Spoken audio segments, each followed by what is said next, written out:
Bende Mataram. Audiobook, novel silat. Cerita, Hapraktikto. Bab 32. Maksud Panembahan Tirtomoyo cukup jelas. Dia hendak mengulur waktu agar mendapat kesempatan mencari kesempatan jalan keluar sebaik-baiknya. Tapi Cocak Hijau yang sejak tadi berdiam diri, merasa ditantang.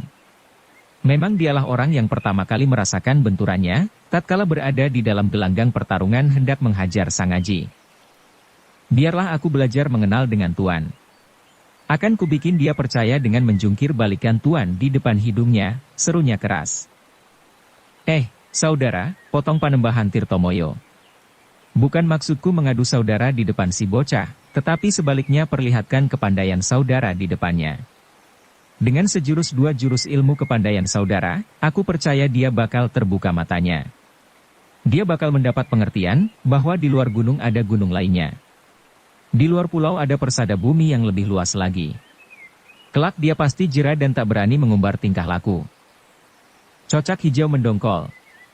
Sebagai seorang yang sudah lanjut usia, ia sadar sedang diejek orang. Tetapi kata-kata Panembahan Tirtomoyo cukup terang dan jelas, sehingga susah untuk ditentang. Mayarsewu pendekar sakti dari Ponorogo bisa berpikir lebih terang. Pikirnya dalam hati, mustahil pendeta ini tidak mempunyai saudara-saudara seperguruan. Dia bukan orang sembarangan, saudara-saudara seperguruannya pasti juga sehebat dia. Bila Cocak Hijau sampai melukai atau membuat malu dia, tidak mustahil akan berekor panjang. Mana bisa saudara-saudara seperguruannya tinggal berdekap tangan. Sekarang kita berkumpul bersama. Bila datang waktunya kita berpisah, inilah celakanya. Memperoleh pikiran demikian, lantas saja ia berseru kepada Cocak Hijau. Cocak Hijau! Kata-kata Tuan Pendeta patut kau dengar. Itulah jalan sebaik-baiknya. Nah, perlihatkan sedikit kepandaianmu. Mayarsewu adalah sahabat Cocak Hijau. Pernah dia bertempur melawan dia dan tak ada yang kalah atau menang. Dengan begitu, tentang kepandaiannya dan mulutnya dia kenal benar. Tidaklah memalukan bila dipamerkan, malahan bisa sedikit menguncupkan orang-orang gagah di antara mereka. Cocak Hijau lantas saja bersiaga. Dengan berseru, lihat. Lalu ia meloncat tinggi dan melesat dari tiang ke tiang, bagaikan burung cocak hinggap di dahan-dahan. Yang hebat lagi, gerakannya membawa kesiur angin yang bergulungan. Penjaga-penjaga Sanjaya yang terdiri dari kaum buruh lumrah, pada jatuh bergelimpangan kena sambar angin. Cocak Hijau tidak hanya memamerkan kegesitannya semata, tetapi tiba-tiba terjun ke lantai dan menggempur batu-batu sehingga separuh tubuhnya tertumblas seperti tonggak tanggul. Mereka yang melihat kagum sambil memuji keperkasaannya dengan terus terang. Sangaji yang berhati polos, lantas saja bertepuk tangan seperti laku anak-anak Jakarta yang menyatakan kekagumannya secara langsung. Pada dewasa itu, orang jarang bertepuk tangan. Karena itu di antara mereka hanya dia seorang yang bertepuk tangan. Semua menoleh kepadanya. Juga Cocak Hijau tak urung melirikkan mata. Kasar kepandaian saudara itu, ujar Mayarsewu. Maklumlah, dia orang berasal dari Bugis. Sehabis berkata begitu, ia menepuk tepi meja dan piring-piring yang berada di atasnya, kabur sekaligus dan berputaran di udara. Kemudian dia mengibaskan tangan dan piring-piring seolah-olah bisa dikuasai, mendarat berturut-turut di atas lantai tanpa bersuara. Orang-orang yang melihat permainan itu, benar-benar kagum seperti kanak-kanak melihat sulapan. Belum lagi habis kekaguman mereka, datang pula lah pertunjukan yang lain. Dua orang penjaga diperintahkan membawa pergi piring-piring itu. Tapi tatkala diangkat, mendadak saja piring-piring itu rontok berantakan. Panembahan Tirtomoyo terperanjat. Pikirnya, hebat ilmunya. Kalau orang ini tidak sakti, mana bisa menghancurkan sesuatu benda dari kejauhan. Dan selanjutnya, berturut-turut mereka menunjukkan kepandaiannya masing-masing. Yang kebal, memperlihatkan kekebalannya. Yang perkasa memperlihatkan keperkasaannya. Yang bertenaga, segera mengeluarkan tenaganya dan memperkenalkan ilmunya yang disebut Bayu Sejati. Dalam pada itu, Sangaji sempat memperhatikan gerak-gerik Sanjaya. Pemuda itu makin lama makin bersedih hati kesannya. Maklumlah, selama pertunjukan itu Sanjaya bersikap seakan-akan menjadi majikannya. Pandangnya angkuh dan selalu melepaskan senyuman mengejek kepada Panembahan Tirtomoyo. Karena kesan itu, Sangaji terus teringat kepada si pemuda kumal yang menjadi sahabat barunya. Dibandingkan dengan si pemuda kumal kesannya alangkah jauh berlainan. Teringat akan si pemuda kumal, ia teringat pula akan kata-katanya tadi pagi. Katanya, dia hendak mencari dirinya.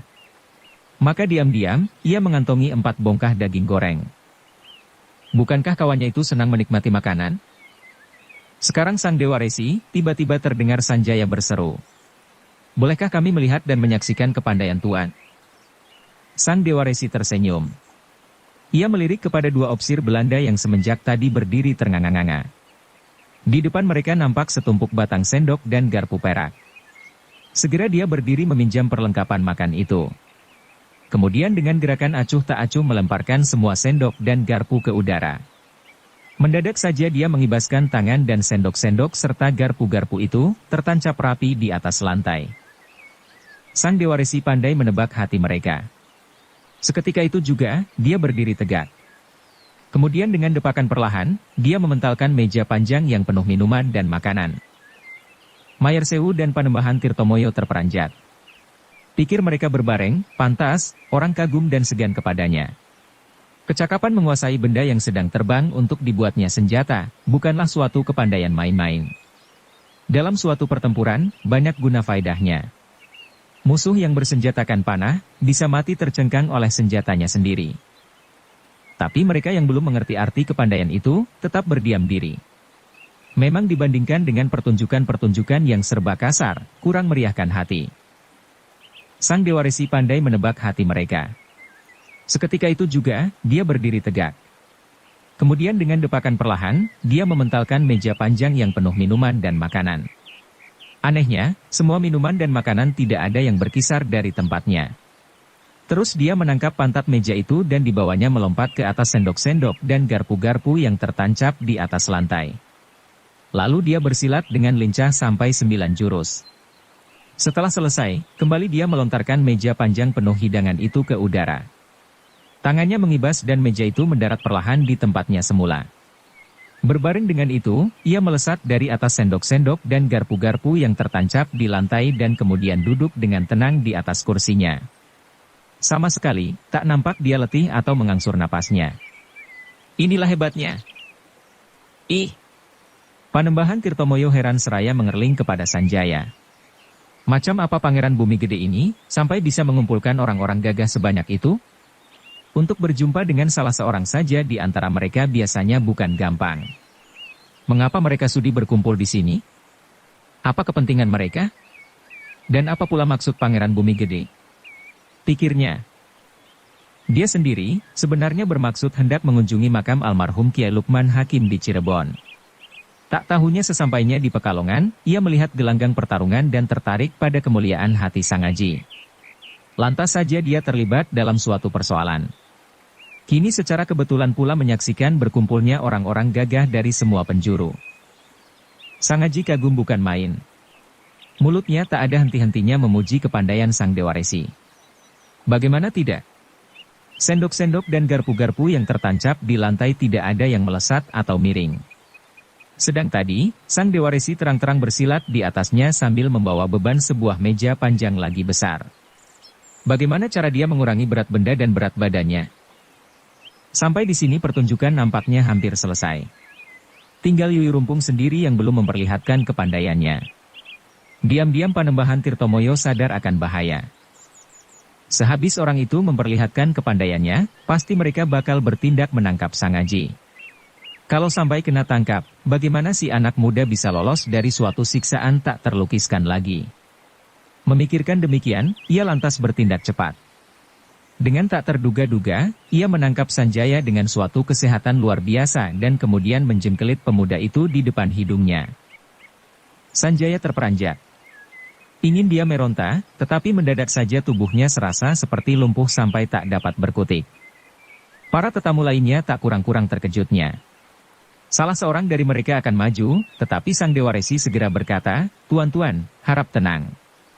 Jangan ada seorang pun yang mengulurkan tangan." Sang Dewa Resi ternyata orang yang dapat berpikir cepat. Ia pandai pula melihat gelagat. Menimbang bahwa Panembahan Tirtomoyo bukan orang yang sembarangan pula, maka ia tak berani bertindak sembrono.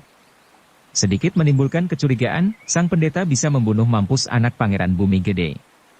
Kalau terjadi demikian, akan besar akibatnya.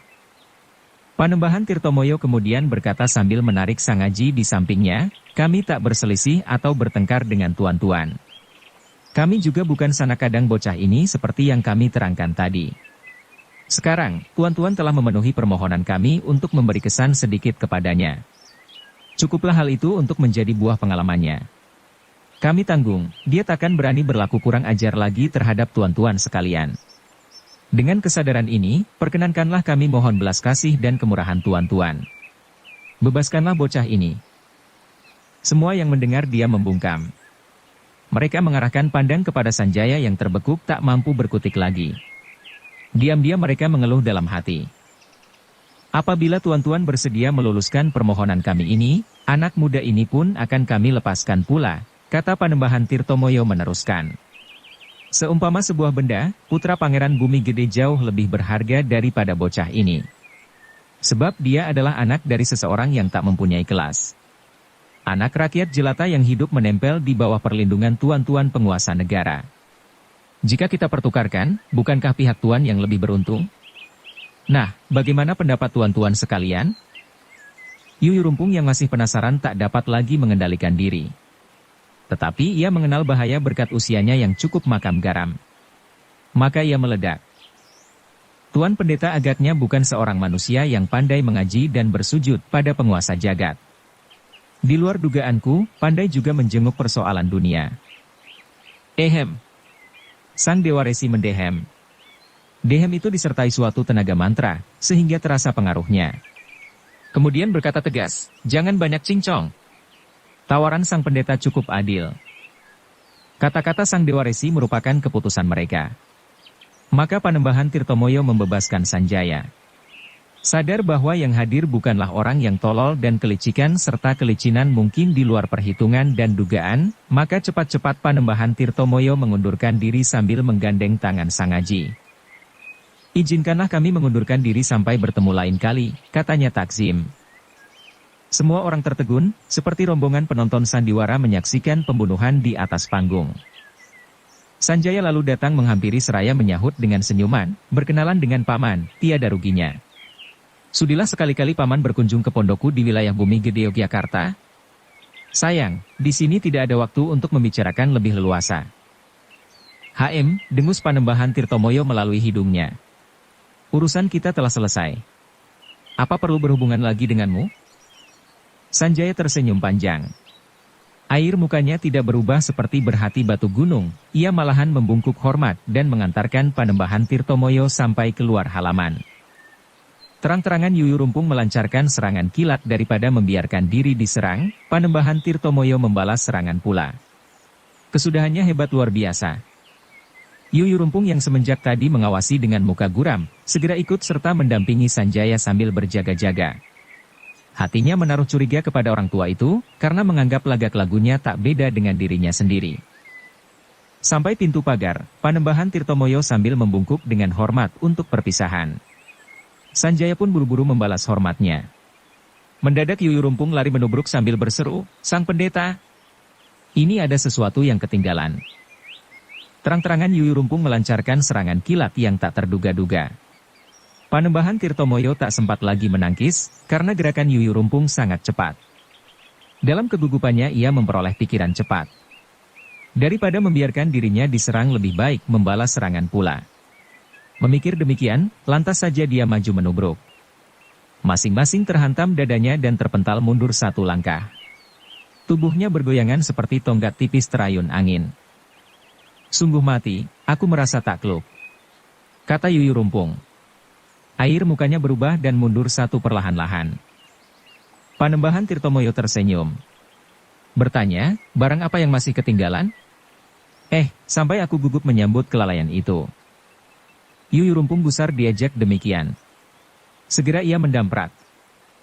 Si budak kecil juga berada di sampingmu. Mana lagi yang ketinggalan? Aku cuma menuntut ganti kerugian dengan menahanmu, belum habis dia berkata, ia lontak darah. Terang sekali, kalau bentrokan adu tenaga itu bukan main-main akibatnya. Jantungnya kena dilukai Panembahan Tirtomoyo. Tapi kalau sampai lontak darah di depan hidung lawannya sendiri adalah kesalahannya sendiri. Coba dia dapat mengendalikan gejolak hatinya, pasti bisa mempertahankan harga dirinya. Panembahan segera mengundurkan diri cepat-cepat dari kadipaten. Ia seolah-olah tak menghiraukan lagi keadaan Yuyurumpung. Tangan Sangaji digandengnya kuat-kuat. Di tengah jalan dia menoleh. Ternyata tidak ada yang mengejar. Orang-orang yang hadir di kadipaten agaknya mendapat kesimpulan bahwa dirinya bukan orang sembarangan. Ternyata Yuyurumpung yang perkasa kena lontakan darahnya. Tetapi tiba-tiba dia berkata mengejutkan hati Sangaji, "Sangaji, di manakah kita bisa menemukan sebuah losmen?" Sebentar Sangaji tergagap. "Aku mempunyai kamar penginapan. Kemarin malam." "Gendonglah aku cepat ke kamarmu," Panembahan Tirtomoyo memotong. Air mukanya berubah hebat. Ia nampak pucat lesu dan ada seleret darah yang menggumpal di antara bibirnya. Sangaji terkejut bukan main. Cepat ia bertanya, "Aki terluka juga?" Panembahan Tirtomoyo mengangguk. Setelah itu, tubuhnya terhuyung hampir roboh. Sebat Sangaji menahannya, kemudian digendong dan dibawanya lari ke penginapan. Ia tak berani melalui jalan besar, takut mendapat perhatian. Untung, waktu itu sudah pukul 3 siang. Jarang orang keluar di jalanan, karena matahari bersinar terik di kota Pekalongan. Meskipun demikian, Sangaji memilih jalan sempit dan lari cepat-cepat seperti maling. Setelah melintasi pagar dan jalan-jalan sempit, sampailah dia di dekat penginapan. Ia bernapas lega.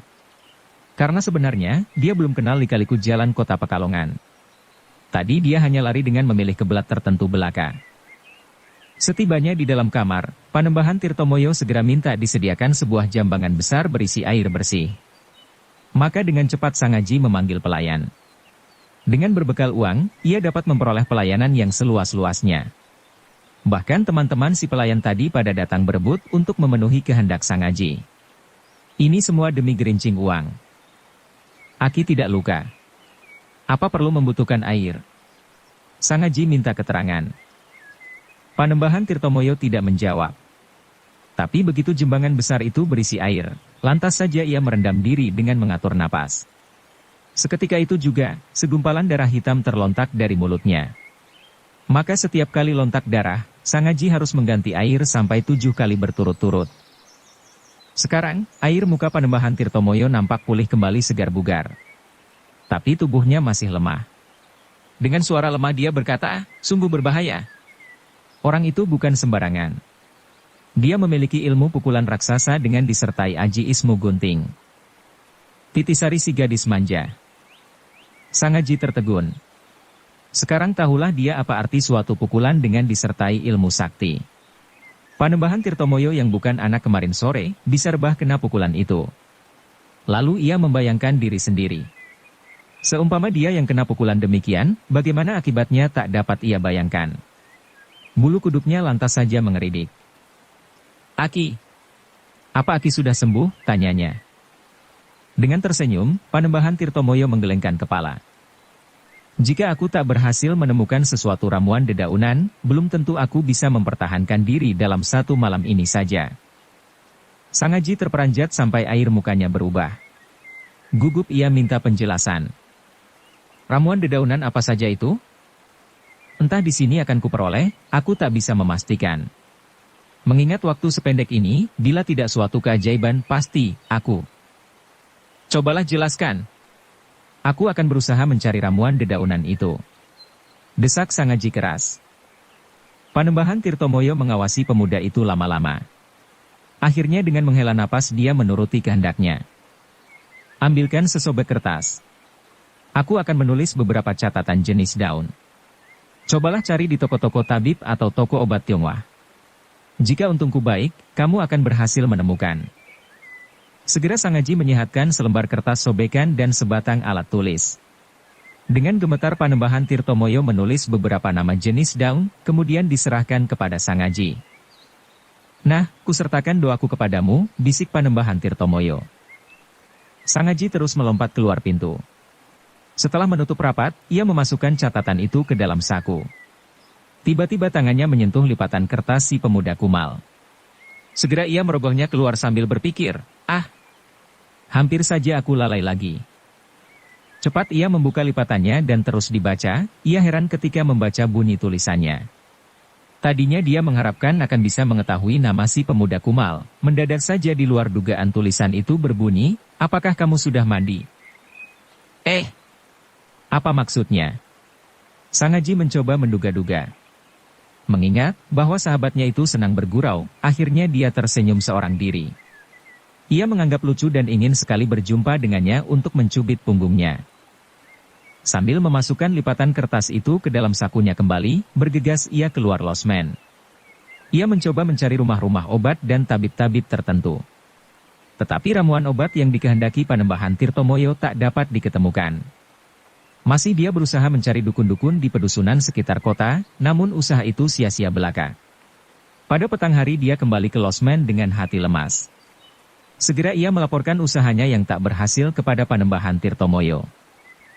Panembahan Tirtomoyo nampak suram wajahnya. Dengan memaksa diri dia berkata, sebenarnya ramuan obat itu mudah kau peroleh. Kalau tadi aku berkata sukar, sesungguhnya aku sadar kalau orang-orang gagah di Kadipaten tadi takkan membiarkan diriku bisa mendapat ramuan itu. Mereka pasti tahu, aku pun menderita luka. Alangkah jahatnya, seru Sang Haji dengan muka merah padam. Tetapi setelah berkata demikian, ia insyaf akan arti itu. Perlahan-lahan, air mukanya berubah menjadi pucat. Kemudian menangis melolong-lolong seperti anak kecil. Panembahan Tirtomoyo tertawa untuk membesarkan hati si anak muda. Ia tahu, anak muda itu berhati bersih dan polos. Karena ikut berduka cita dia sampai menangis demikian rupa.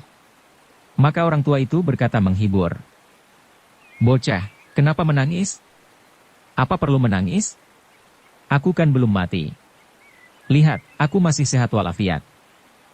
Perlahan-lahan Sang Haji menoleh kepada orang tua itu. Dilihatnya Panembahan Tirtomoyo tetap tertawa dengan pandang berseri-seri. Malahan orang tua itu lalu menyanyikan tembang dandang gula. Beginilah bunyinya. Ingsun ngidung rumeksa ing wengi. Teguh ayu luputa ing lara. Kang luput bilahi kabeh jim setan datan purun. Paneluhan tan anawani. Miwah panggawe ala. Gunane wong luput. Agni temahan tirta. Maling ardatan ana ngerahamami. Guna dudupan sirna. Sakehing larapan samya bali. Kening amatan samya miruda. Welas asih pandulune. Sakehing baja luput. Kadia kapuk tibani reki. Saliring wisatawa. Satruk roda nutut. Kayu angker lemah sangar. Suhing landak guane wong lemah miring dadia pakipon merak. Aku berlagu menjaga malam hari. Sekalian penyakit kembali semua. Agar teguh luput dari semua penyakit. Sekalian hama surut mundur. Yang salah celaka. Kasih sayang penglihatannya. Jin setan dan. Sekalian penyakit luput.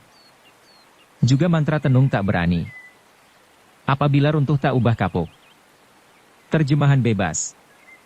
Termasuk semua pakarti jahat semua bisa jadi tawar api akhirnya menjadi air lawan yang bergusar melaju maling tiada mengarah kami pohon angkar tanah yang sangar ilmu sakti hilang dayanya semua lumpuh tak ubah goa landak.